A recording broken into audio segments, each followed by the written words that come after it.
आपको Newton's first law of motion याद है? वो बताता है कि एक ऑब्जेक्ट वही करता है जो वो कर रहा है जब तक उस पर एक अनबैलेंस्ड फोर्स या कोई नेट फोर्स एक्ट नहीं करती है।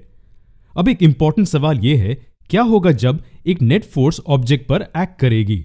ये हम सेकंड लॉ ऑफ मोशन में डिस्कस करेंगे। क्या आपको याद है, फर्स्ट लॉ ऑफ मोशन को हमने एक सिंपल डायग्राम के साथ समझा था। अगर फोर्सेस बैलेंस्ड हैं तो एक्सेलरेशन जीरो होगी। फर्स्ट केस में ऑब्जेक्ट रेस्ट करता रहेगा और सेकंड केस में ऑब्जेक्ट मोशन में ही बना रहेगा, उसी वेलोसिटी से और उसी डायरेक्शन में। याद रखिए, ये दोनों केसेस तभी सही होंगे अगर फोर्सेस बैलेंस्ड होंगी, मतलब नेट फोर्स जीरो होंगी। अब सेकंड केस के लिए इस तरह का डायग्राम बनाने की कोशिश करते हैं। अगर फोर्सेस अनबैलेंस्ड हैं तो वहां एक्सेलरेशन होगी। ये हमने पिछले वीडियो में देखा है। अब हम एक दिलचस्प पार्ट पर आते हैं।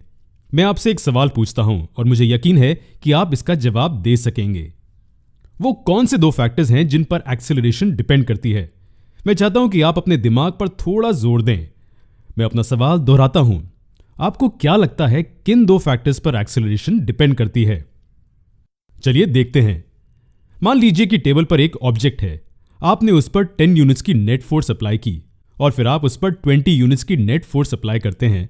किस केस में एक्सेलरेशन ज्यादा होगी? बेशक उसी में जिसमें फोर्स ज्यादा थी। तो हम ये कह सकते हैं कि जिन चीजों पर एक्सेलरेशन डिपेंड करता है उनमें से एक है नेट फोर्स। अगर वो ज्यादा हो तो एक्सेलरेशन भी ज्यादा होगी, अगर वो कम हो तो एक्सेलरेशन भी कम होगी।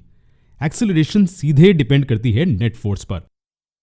चलिए, अब मैं चाहता हूं कि आप दूसरी क्वांटिटी के बारे में सोचें जिस पर एक्सेलरेशन डिपेंड करती है।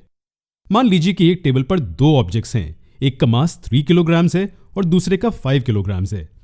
अब अगर आप उन दोनों पर 10 यूनिट्स की नेट फोर्स अप्लाई करेंगे, कौन सा ज्यादा एक्सेलरेट करेगा? बेशक 3 kg वाला, क्योंकि उसका मास कम है। जितना कम मास उतनी ही ज्यादा एक्सेलरेशन, और जितना ज्यादा मास उतनी ही कम एक्सेलरेशन। इसलिए हम कह सकते हैं कि एक्सेलरेशन इन्वर्सली डिपेंड करती है ऑब्जेक्ट के मास पर।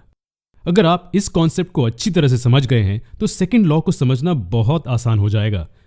मैथमेटिकली ये इस तरह लिखा जाता है, A = F net divided by m।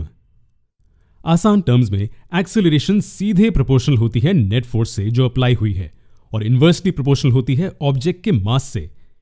यह है सेकंड लॉ, या जिस तरह ज्यादा लोगों को समझ में आता है वो है F net = m × A। Net force mass और एक्सेलरेशन का प्रोडक्ट है। इसी के साथ क्या आप मुझे फोर्स का यूनिट बता सकते हैं? यह आसान होगा। मास का यूनिट किलोग्राम्स है और एक्सेलरेशन का मीटर्स पर सेकंड स्क्वायर्ड है। तो फोर्स का यूनिट किलोग्राम टाइम्स मीटर्स पर सेकंड स्क्वायर्ड है, और इसे हम न्यूटन कहते हैं। 1 न्यूटन 1 किलोग्राम टाइम्स मीटर्स पर सेकंड स्क्वायर्ड है। तो अगर ऑब्जेक्ट का मास 10 किलोग्राम्स है और एक्सेलरेशन 10 मीटर्स पर सेकंड स्क्वायर्ड है, तब फोर्स होगी 100 न्यूटन्स।